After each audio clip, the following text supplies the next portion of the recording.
사명을 가진 자가 하나님의 일꾼입니다. 어린아이와 같이 아직 태어나서 자기가 성장하고 자기를 만들어가는 자를 일꾼이라 그러지 않습니다.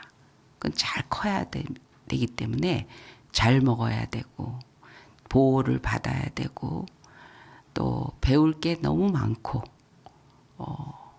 어디서든지 돌봄 받을 수 있는 그런 조건이 필요한 때가 있습니다. 그러니까 전적으로 신앙인으로서 바로 설 때까지 그 하나님의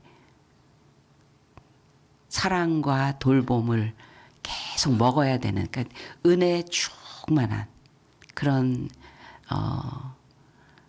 시기가 있습니다. 교회 와서 처음 믿음의 그 신앙생활을 할 때 하나님 믿어지지 않고 하나님에 대한 관심이 없고 그냥 사람이 보이고 사람이 좋고 사람을 통해서 나한테 느껴지는 그 따뜻한 사랑으로 느껴지는 것들, 이런 것들로부터 시작을 합니다. 그래서 처음에 왔을 때 설교 가운데 뭘 하라는 소리를 들으면 그렇게 부담스러울 수가 없어요. 매주 나와야 되는 거, 뭐 11조 해야 되는 거, 교회를 위해서 이렇게 섬겨야 되는 거, 이런 얘기 들으면 봉사하세요, 뭐 참여하세요. 그러면 되게 부담스럽죠. 그래서 처음 나온 거나 그 초신자들한테는 그렇게 접근하면 안 됩니다. 왜냐하면 돌봄 받아야 될 상태거든요. 성장하기까지 끊임없이 그 먹어야 되고 받아야 되고 자기를 위한 것들이 충분히 채워져야 되거든요. 그건 당연한 거예요. 처음 오자마자 막 건축원금하라고 막 그런 얘기를 들으면 시험까지 들죠. 아유, 난 교회 나가려면 뭐 돈이 많아야 돼. 교회에서 뭘 자꾸 요구해. 야, 안 먹혀요. 그런데 그리스도의 일꾼이다 라고 할 때는 언제냐면 그런 거 다 지났어요. 자기에게 관한 것들은 이제 더 이상 중요하지 않아져요. 그건 문제가 되지 않아져요.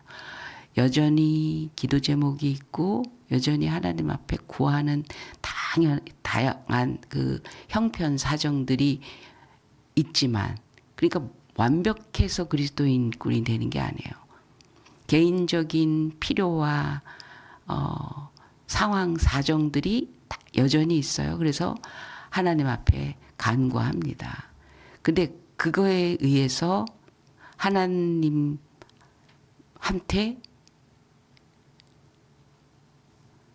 영향받지 않는다는 거예요. 그리스도 일꾼.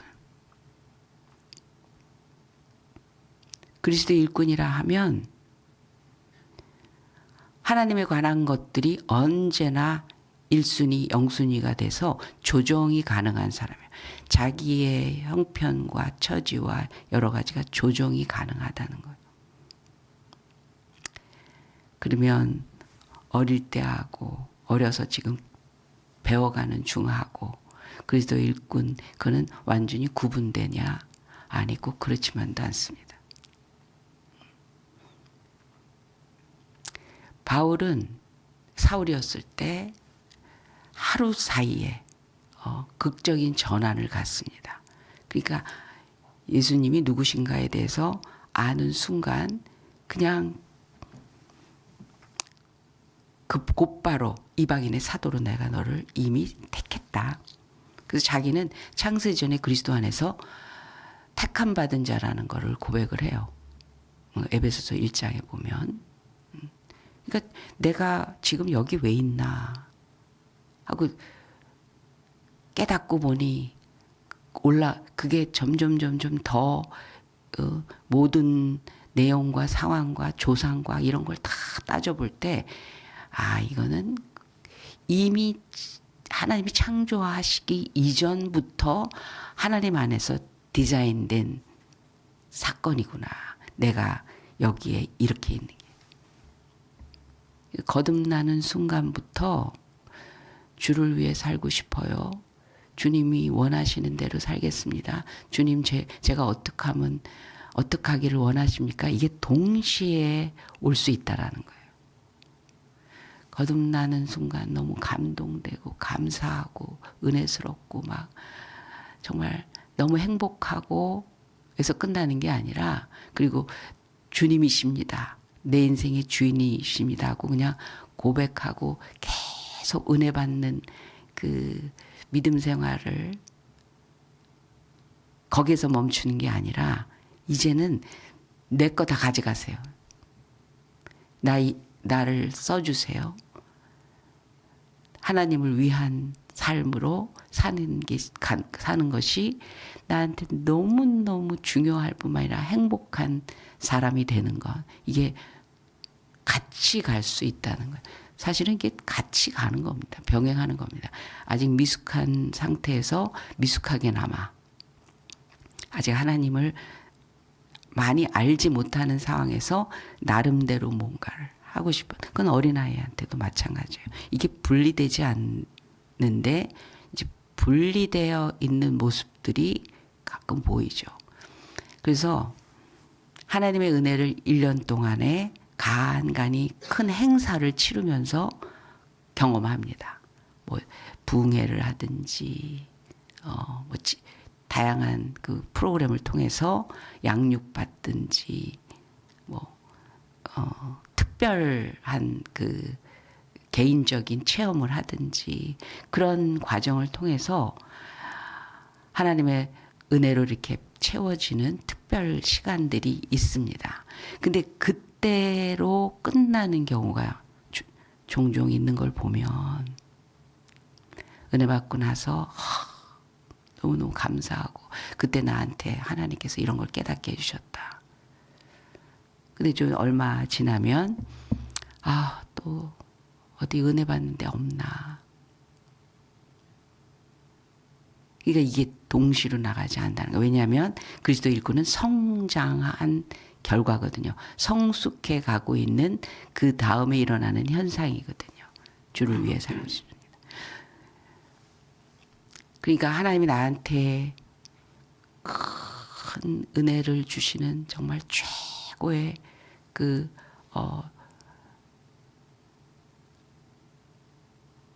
어떻게 표현할까? 주시는 분. 그래서 나는 받는 자. 그 수혜자인 동시에 나는 주를 위해서 모든 것들을 아낌없이 내어드릴 수 있는 헌신자. 이게 같이 있는 거거든요. 사모하면서 주를 위해. 너무너무 사모하고 있는데, 근데 그게 주를 위해. 이게 같이 돼야 되거든요. 그래서 명령하면, 하나님의 명령이 떨어지면 하나님이 원하시는 어떤 요구가 있잖아요. 섬기는 거, 봉사하는 거, 헌신하는 거, 내어드리는 거, 이런 거 있잖아요. 그러면 길을 쓰고 하게 된다는, 원하시면. 내가 감히 할 수 있다고 말할 수는 없지만, 내가 얼마든지 하겠습니다. 할 수 있습니다. 그렇게는 못하더라도, 왜냐면 나한테 능력이 없으니까. 난 그럴 만한 상황과 조건이 안 되니까. 그럼에도 불구하고, 그러나 내 뜻대로 마옵시고 주 뜻대로 되기를 원하나이다. 이게 그리스도 일꾼 헌신된 직분자의 모습이에요. 그건 이래서 안 되고 저건 저래서 안 되고 나는 그거 못하고 싫고, 그 얘기가 감이 안 나와요. 그리스도 일꾼은. 이건 등급이나 수준의 얘기가 아니라 하나님의 일에 동참하는 영광스러운 그 믿음, 하나님이 영광스러운 분이라는 것들이 이게 와줘야 할 수 있는 것이지 무슨 훈련 받은 다음에는 이 수준이 되고 그렇지 않아요. 내가 하나님에 관해서 모든 게 막 감동이고 감사고 그렇게 부름받은 그리고 선택받은 것이 너무 큰 영광으로 인지되고 그것이 정말 최고의 내게는 축복이고 이게 와줘야 그게 가능한 거예요. 그러니까 하나님의 관계가 돼야지 하나님의 일꾼이다 말할 수 있는 거예요. 우리가 중보기도에 대해서 우리가 한번 모임을 가졌었는데 거기서 그런 말 하죠. 하나님이 주신 마음과 감동 가지고 이야기하라고. 얘기하세요. 뭐든지 하세요. 틀려도 좋습니다. 이렇게 얘기하잖아요. 그건 진짜 틀려도 된다는 소리가 아니에요. 어떻게 틀려도 돼요? 하나님의 메시지인데. 그 말의 의미는 뭐냐면 내가 하나님과의 관계에서 알 수 있고 느낄 수 있고 볼 수 있고 받을 수 있는 그것이 되는지 안 되는지 보자는 거예요. 그래서 한 사람의 얘기로 끝나지 않습니다. 방언을 하면 방언을 통변하는 사람이 그러니까 말할 수 있는 사람 다 하라고 돼 있어요. 성경에도. 왜냐하면 하나님의 메시지는 하나님이 주시는 거기 때문에 통일된다는 거예요. 이런 얘기 저런 얘기 있지만 전혀 엉뚱한 얘기를 하는 거는 우리가 하나님의 메시지로 받지 말자는 거예요. 그 나만 하나님의 메시지를 가지고 이야기하고 내가 제일 유일하며 내가 제일 잘하고 한 사람의 통변으로 그 공동체의 메시지를 정하지 말자는 거예요. 위험하니까. 근데 하나님은 한 영이시기 때문에 이 사람에게 주신 그 메시지와 뜻이 다른 사람에게도 동일하게 같은 흐름으로 갈 수 있기 때문에 그 메시지는 맞다는 거죠. 그러니까 다 얘기를 해보세요. 무엇이든지 얘기를 해보세요. 훈련이기도 하고 그리고 틀린다면 그건 하나님에 대해서 잘 모르거나 메시지 받는 것이 서툴거나 아니면 자아가 하나님을 왜곡시키기 때문에 그런 사람의 메시지에 대해서는 따로 구분을 합니다. 그 시간에. 그리스도 일꾼 되는 비결은 바울이 오늘 얘기했듯이 모든 일에 하나님의 일꾼답게 처신을 했기 때문에 자기가 사도로서 하나님께 인정받을 수 있었다고 얘기를 하는데 그 이유가 뭐냐면 첫 번째로 모든 것을 견디는 거예요. 모든 것을 참는 거예요. 그럴 때 나오는 하나님의 뜻과 메시지가 내 뜻대로 마옵시고 주의 뜻대로 되길 원하나이다. 그래서 메시지가 명확할 수 있는 거예요. 자기 기분과 생각이 왜 없어요? 왜 없어요? 근데 그거와 분리될 수가 있어요. 환난과 궁핍과 공경과 매맞음과 옥외갇힘과 난동과 수고로움과 잠을 자지 못함과 굶주림을 참았다는 거. 우리 어제도 말씀드렸지만 정말 감동스러운 십자가의 그 은혜를 고스란히 자기 삶으로 적용시킨다는 거 그게 정말 최고의 신앙 수준 아니겠어요? 죽고 싶을 만큼 고통스러운 누가 자기 목숨을 자기가 끊습니까? 그거는 이제는 안 된다는 소리예요. 신앙도 안 된다는 소리입니다. 하나님도 안 된다는 소리입니다. 믿는 사람이 자살을 한다라는 거. 소용이 없다라는 소리예요. 거기까지 갔는데 하나님의 메시지를 들어요. 너는 돌아가서 그를 섬겨라. 자기가 죽고 싶을 만큼 고통스러운 상황에 있는데 그 원흉인 그 사람을 돌아가서 섬겨라 하는 말이 들리고 그걸 따라 움직일 수 있다고요? 그리스도의 일꾼이란 소리예요. 그건 자기 마음대로 되지 않아요.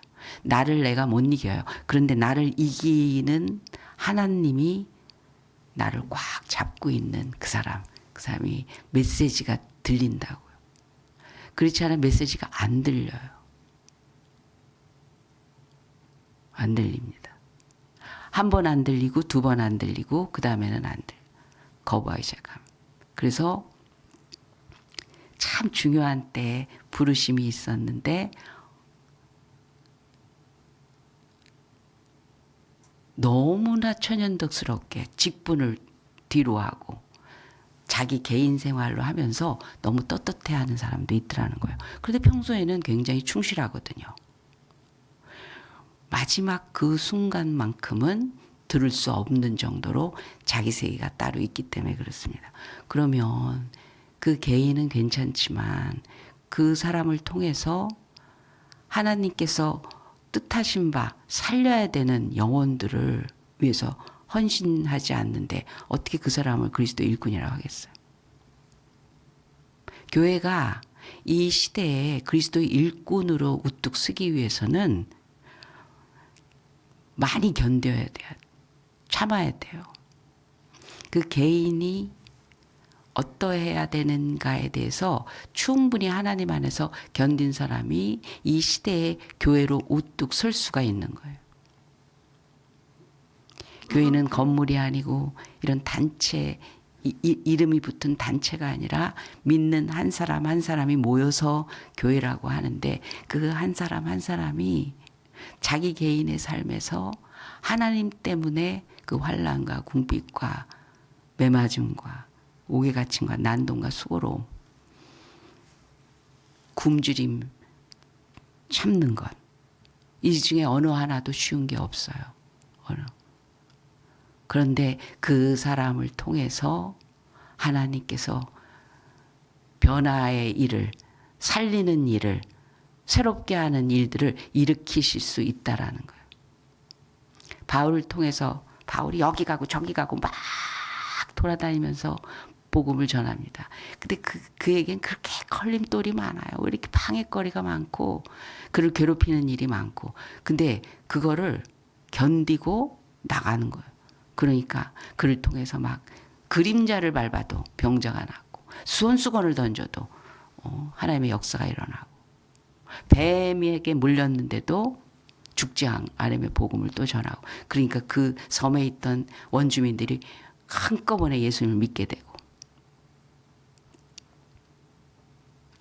이 시대에 그런 모습과 그런 목소리를 내는 교회를 하나님은 원하시는 거예요.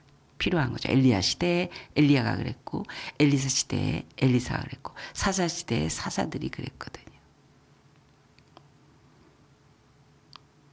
근데 바울이 그렇게 기꺼이 참을 수 있었던 것은 자기가 받은 이 직분이 이방인의 사도라는 게 너무 영광스러운 최고의 그게 자기가 최고가 될 수 있는 내가 인간으로 태어나서 내가 이렇게 소중한 가치 있는 존재가 될 수 있었던 건 하나님이 날 불렀다는 거예요. 근데 그걸 어떻게 그걸 알 수 있는가? 하나님의 말씀, 진리의 말씀이 자기를 사로잡았을 때 그래요. 그래서 중보기도 하면서 메시지를 이렇게 얘기하라고 하잖아요. 그게 하나님의 말씀과 진리에 대해서 충분히 알고 나오는 메시지, 그게 최고라고 하는 거예요. 하나님을 잘 모르면서 슬쩍슬쩍 스치는 감동 가지고 얘기하는 거는 아닐 경우가 종종 있어요. 그걸 보는 거예요, 여러분. 훈련 받을 때. 그래서 하나님에 대해서 기초를 쌓으세요. 그 사람이 잘못해서가 아니에요. 그 사람이 나빠서가 아니에요. 하나님의 기초가. 진리의 말씀에 대한 기초를 더 쌓으세요. 그래요. 왜냐하면 자기 개인 신앙에서 많이 흔들리고 있거든요.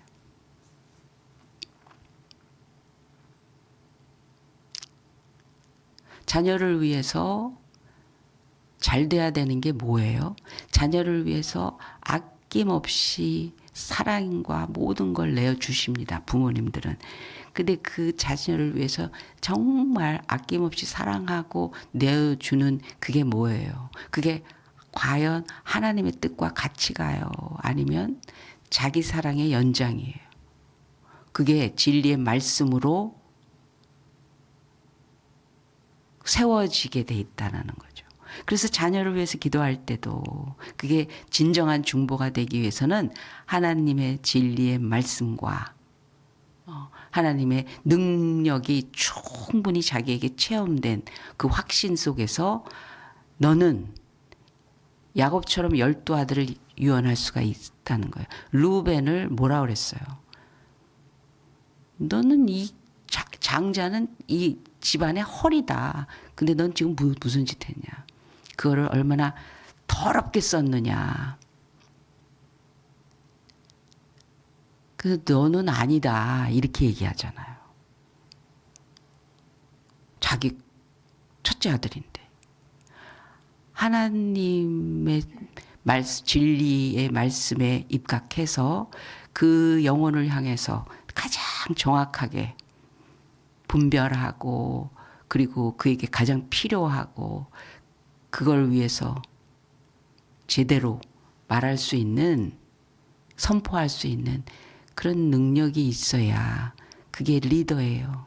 그리스도 일꾼이라는 건 영적 영향력을 얘기하는 거거든요.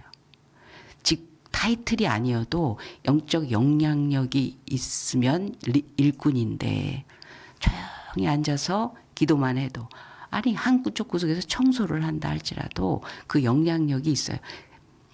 나로 인하여 옆으로 전달이 되고 있다는 거예요.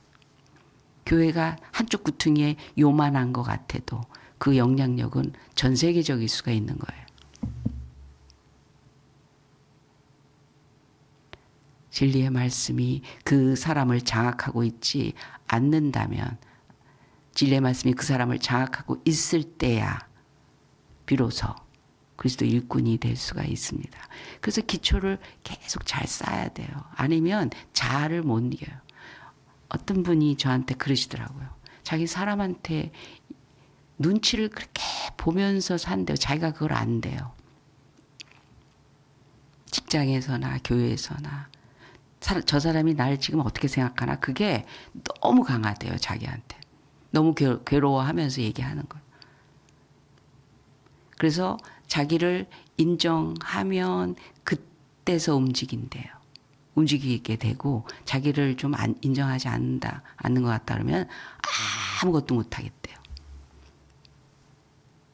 분명히 신앙생활이고 하나님을 믿는 그 믿음으로 헌신, 봉사도 하고 그러는 걸 자기가 아는데도 불구하고 그게 안 된대. 그래서 제가 뭐라 했냐면 하나님에 대해서 진짜 몰라서 그러는 거예요. 그러니까 하나님을 아는 것부터 다시 시작하세요. 말씀 가지고 배우고 익히고 깨달으려고 하고 하나님에 대해서 더 사모하고 세상 말로 쥐뿔도 모르면서 어디서 들은 그 뉴스 한마디 가지고 다 자기가 아는 것처럼 요즘은 어떻고 뭐 누구는 어떻고 뭐 그럼 막상 왜 그러느냐고 그래서 자기가 그것 때문에 어떻게 사느냐 그건 하나도 없는 굉장히 외롭고 허하고 뭘 해도 이 만족이 없고 감각적인 거 누가 뭐라고 한 거 아니면 막 순간 이렇게 울컥한 거 울컥이 신앙이 아니에요 여러분. 뭔가 짠하게 한번 이렇게 가슴을 느끼게 한 거 그게 신앙이 아니에요. 그거 속지 마세요. 절대 속지 마세요.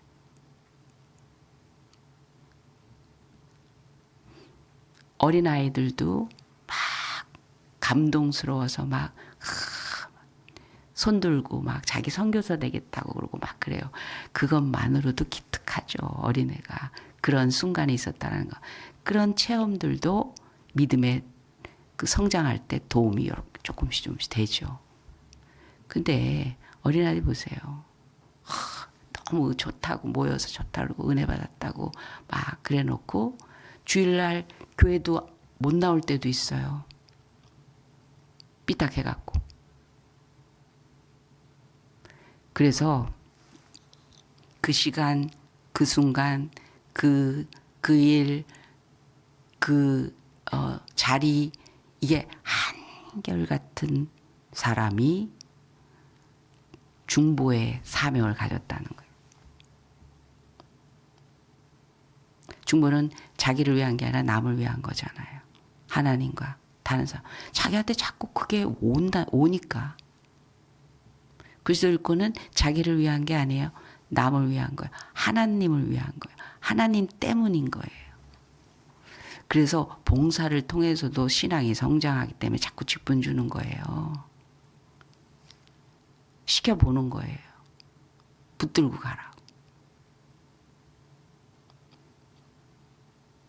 한참 안 나오다가 교회를 나왔어. 근데 처음부터 뭘 시켜요. 왜냐하면 완전 불신자나 초신자로 처음 본 얼굴이 아니니까 무조건 시켜요. 왜? 그래서 그렇게 얘기했어요. 어저께 만나서. 너한테 그 일을 시킨 이유는 너와 하나님과 이렇게 엮으려고 한 거야. 왜냐하면 이제 다시 한번 시작해 봐야지. 절대로 그게 안 돼. 그냥은. 그러니까 하려면 제대로 해. 그랬어요. 하려면 제대로 해.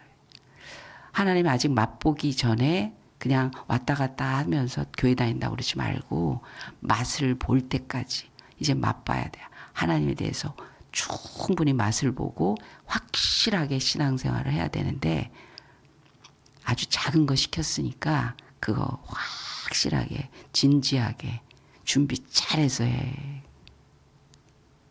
그랬더니 그렇게 하겠다고 그러더라고요. 직분이 그런 거예요. 근데 거기서 이제 단독으로 하나님한테 계속 공급을 받습니다. 그 부르심에 공급을 받는 거예요. 나도 내가 왜 이러는지 몰라. 이렇게까지 해야 돼. 근데 그거 아니면 안 될 거야. 내가 그거 안 하면 안 되는 막 마음에 울림이 있는 거야. 그게 기쁘고 그리고 조심스럽고 두려움과 떨림으로 구원을 이루라고 그랬잖아요. 구원도요 감격으로 이루는 게 아니에요. 신난다 그러는 게 아니에요. 두려움과 떨림으로 이루라고 그랬어요. 이미 받은 거지만 이루어야 되는 이제 진행해 나가고 있는 구원의 완성을 위해서 우리가 끝까지 따라가야 할 그런 몫이 있어요. 근데 두려움과 떨림으로 진지하다는 거. 내가 어떻게 구원받았나. 주님이 나를 사랑하기 위해서 어떤 일까지 감수하셨는데 내가 그런 사랑을 받았는데 막 온몸이 떨리는 거죠. 너무 소름 끼치게 너무 놀라울 만큼의 큰 사랑이니까 떨리죠. 혹시라도 경망스럽게 그게 나 때문에 하찮은 것처럼 보여질까 봐. 싸구려 은혜처럼 천박한 신앙이 될까 봐.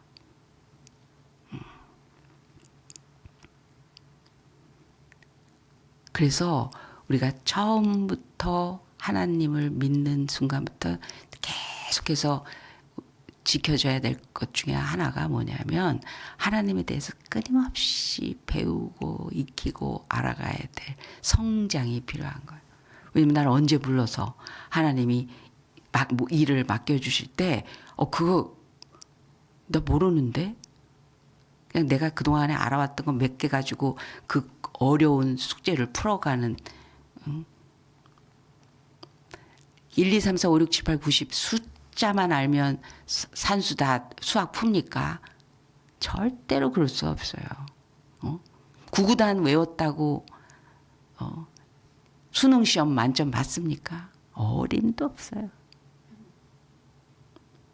하나님이 어떤 분인데, 고급 중에 고급인데,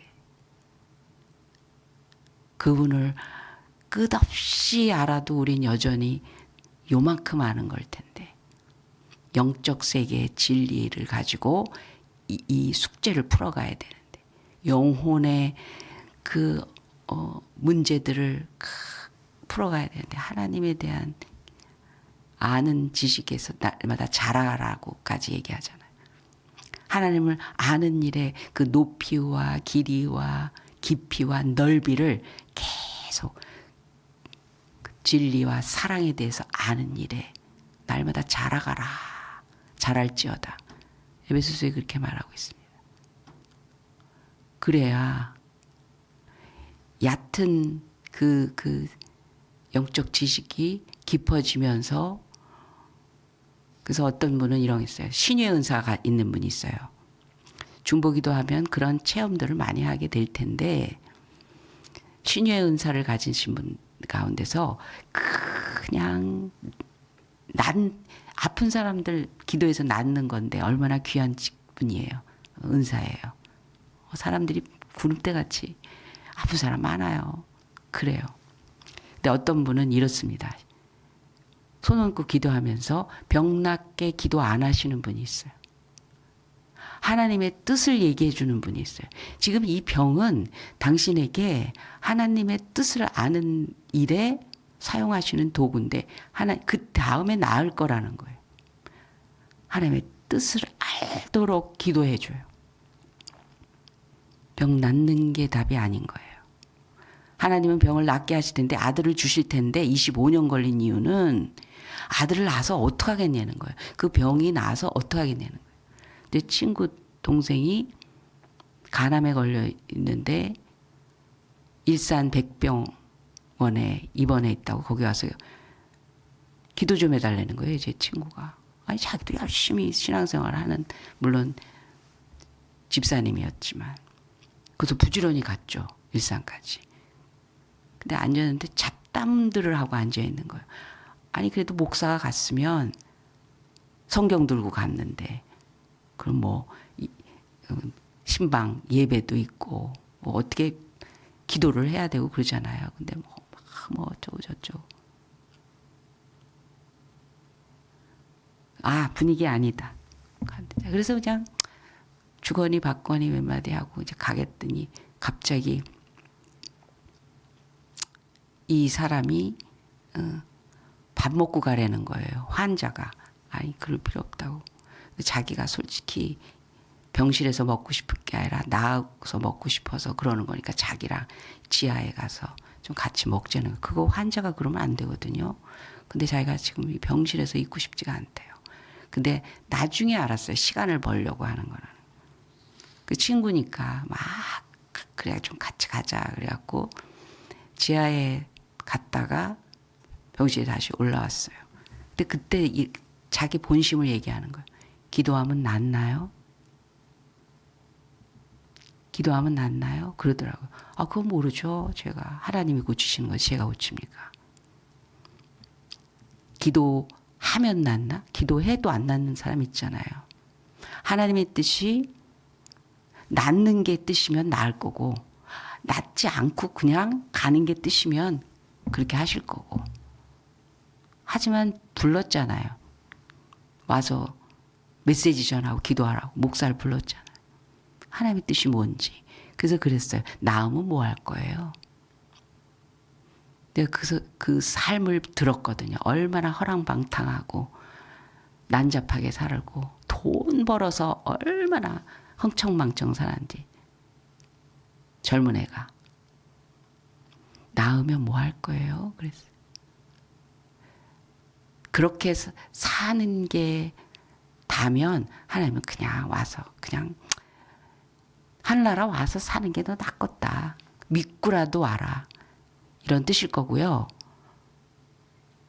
살아야 할 이유, 육신을 가지고 살아야 할 이유가 있다면 하나님이 뭔가 뜻을 보이시겠죠. 그랬더니 저 나오면 옛날처럼 안 살 거예요. 그러더라고요. 그래요? 그게 하나님이 받으시는 말씀이면 하나님께서 뭔가 메시지 주시겠죠? 그건 하나님만이 아시는 일이고요. 그래서 예배하고 기도하고 왔어요. 하나님의 진리의 말씀을 안다는 것은 하나님의 속사정을 안다는 거예요.